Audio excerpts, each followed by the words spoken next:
Bonjour et bienvenue dans ce troisième épisode des Chroniques de David, podcast réalisé pour la bibliothèque Alfred Langlois à Charleroi. La dernière fois, je vous ai parlé d'un coup de cœur BD avec Zaroff, et cette fois-ci, on va quitter le 9e art pour parler d'un roman. Ceux qui ont écouté la première chronique peuvent penser à White, mais ils se trompent. Un jour, je ferai une chronique dessus, c'est sûr. Je vais vous parler de mon coup de cœur absolu en littérature avec La Roue du Temps. Et je vous préviens, la vidéo sera plus longue que les précédentes, j'ai beaucoup de choses à raconter dessus. Comme d'habitude maintenant, avant de parler de mon impression sur l'ouvrage, petite fiche technique sur celui-ci. La Roue du Temps est écrit par Robert Jordan sur les 11 premiers tomes et suite à sa mort par Brandon Sanderson sur les 3 derniers. J'ai dit ouvrage précédemment, mais nous avons affaire ici à une saga littéraire en 14 volumes en grand format. Précision importante, vous comprendrez par la suite. Et la publication s'est finie en 2013 aux États-Unis. Cette saga est actuellement publiée par Brajlon, que tout amoureux de littérature fantasy connaît. Ils sont actuellement au tome 10 en grand format, au moins un tome 11 est prévu cette année, et au tome 14 en format poche. Et non, le format poche n'est pas en avance, c'est juste que pour l'édition de poche, chaque grand format est coupé en deux pour faire 2 livres de poche. Cette division est due au volume de pages conséquent que contient les grands volumes. Ils font tous plus de 600 pages. Par exemple, le tome 6, Le Seigneur du Chaos, compte 1008 pages en grand format, et sa version poche, le tome 11 et 12, a 816 pages chacune. On comprend pourquoi ils n'ont pas fait un livre de poche de 1632 pages, ça n'aurait pas été pratique. Mais que ce nombre de pages ne nous fasse pas peur, comme j'expliquerai plus tard, on ne les voit pas passer.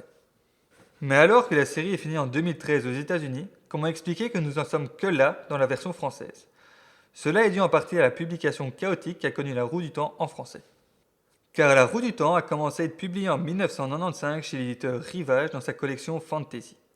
Les 6 premiers tomes de l'édition originale, déjà divisés en 2 tomes mais en grand format ici, ont été publiés jusqu'en 2005, date où l'éditeur a arrêté sa collection Fantasy. Fleuve Noir a repris la publication là où cela s'était arrêté et a publié du tome 7 au 11, ce qui nous donnait en tout 22 volumes grand format. Ils ont été publiés par Pocket en format poche également. Mais à la mort de l'auteur en 2007, son épouse Harriet McDougall s'est demandé pourquoi la saga ne connaissait pas le même succès en France que dans les autres pays où elle est publiée. Car il faut savoir que La Roue du Temps a été vendue à plus de 80 millions d'exemplaires à travers le monde. Pour donner un exemple du succès, aux États-Unis, lors de la sortie d'un nouvel opus, des gens dormaient devant les librairies pour être certains d'avoir un ouvrage le jour de la sortie. Alors, son épouse a fait un audit sur la publication en français. En voyant le parcours éditorial chaotique et le mécontentement de certains fans sur la qualité de la traduction, elle a décidé de changer d'éditeur. Brajlon a donc repris la publication depuis le début en 2012, ce qui explique pourquoi les lecteurs francophones n'ont pas encore lu la fin. En espérant que cette petite aparté sur la publication de l'œuvre ne vous a pas perdu, quelques mots sur les auteurs. Robert Jordan est le nom de plume d'un auteur américain né en 1948.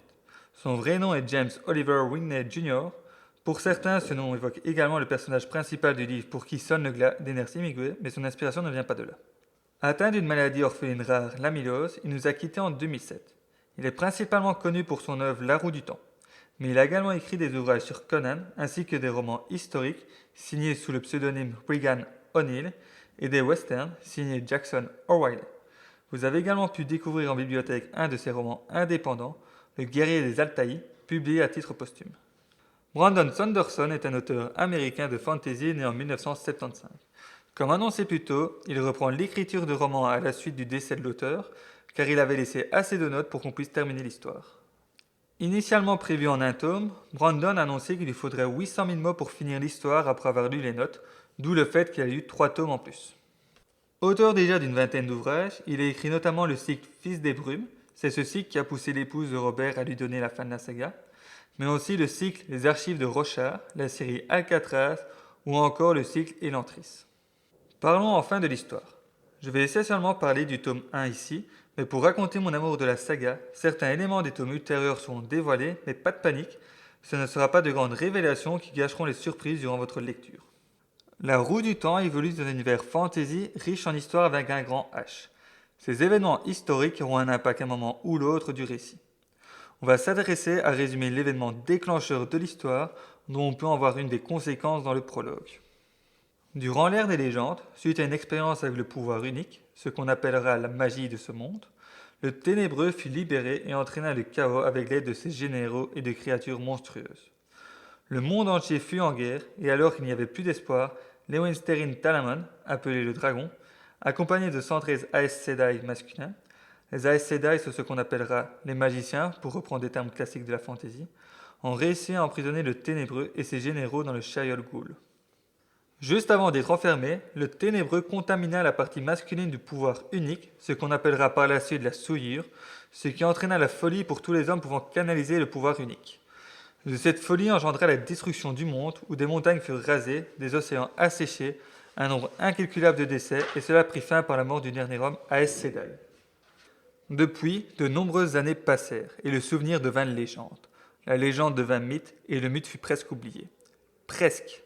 Mais il est dit qu'un jour que le Ténébreux se libérera de nouveau lors du Tarmon Gaidon, l'ultime bataille, et que seul le dragon réincarné pourra sauver le monde, s'il ne le détruit pas avant dans sa folie. Ce qui nous amène au début de notre récit dans les deux rivières. C'est un petit village paumé où les nouvelles extérieures ne sont accessibles que par les colporteurs venant vendre leurs produits de temps en temps. Rand est un jeune garçon vivant dans ce village avec son père. Il y vit paisiblement avec ses meilleurs amis Matt et Perrine et a une certaine attirance pour Egwene, la fille du maire. Le village est en émoi, car en plus de l'organisation d'une grande fête au village, il y a plusieurs étrangers, événements rares. Dans ceux-ci, il y a Padanfen, un colporteur, Tom Merrilin, un ménestrel, et 2 étrangers à l'allure noble qui sont Moiraine et Lan. De plus, Rand et ses amis ont remarqué la présence d'un cavalier noir les observant.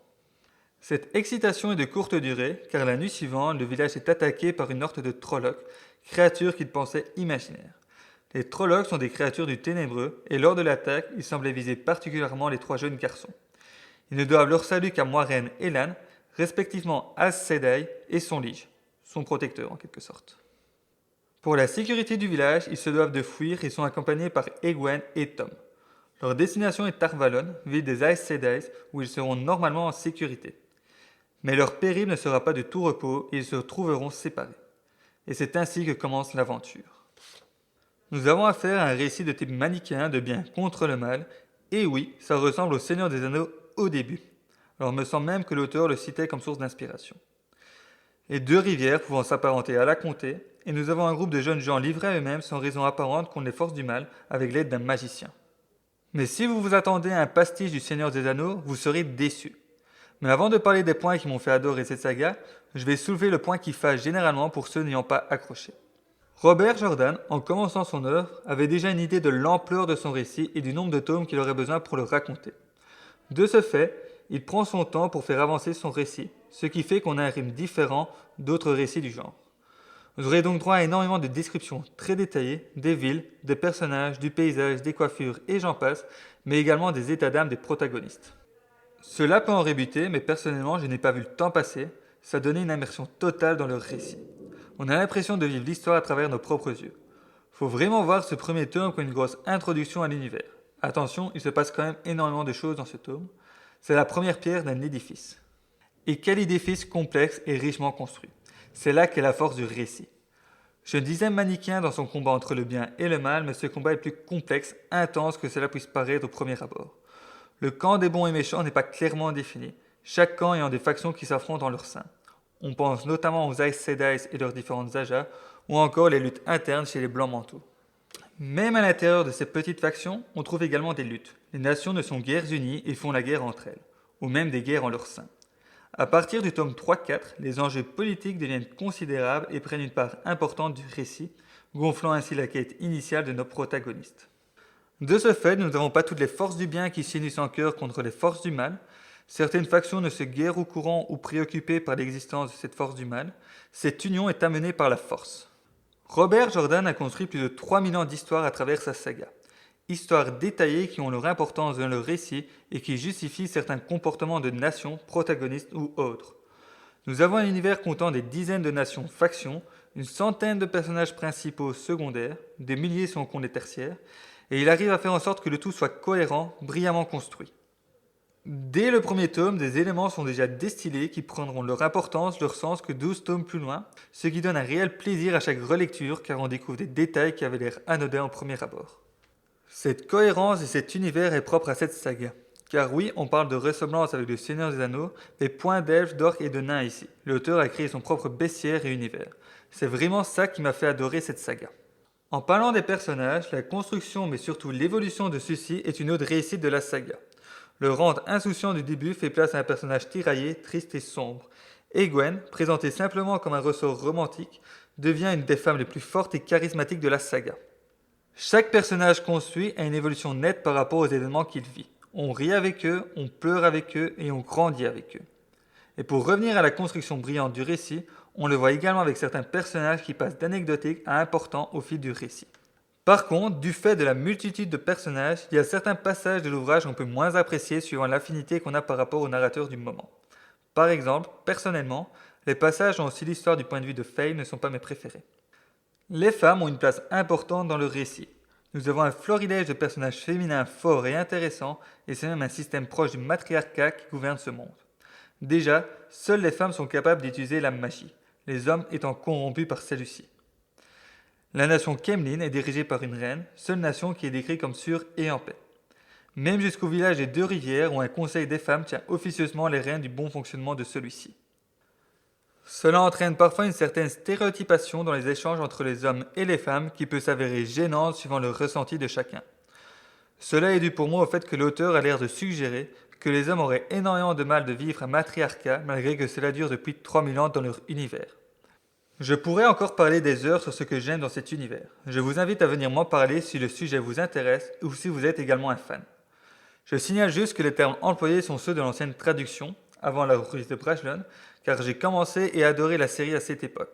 Par exemple, le mot lige est traduit maintenant par champion. Pour finir, je dirais foncez. Cette saga fut selon moi fondatrice de mon parcours littéraire.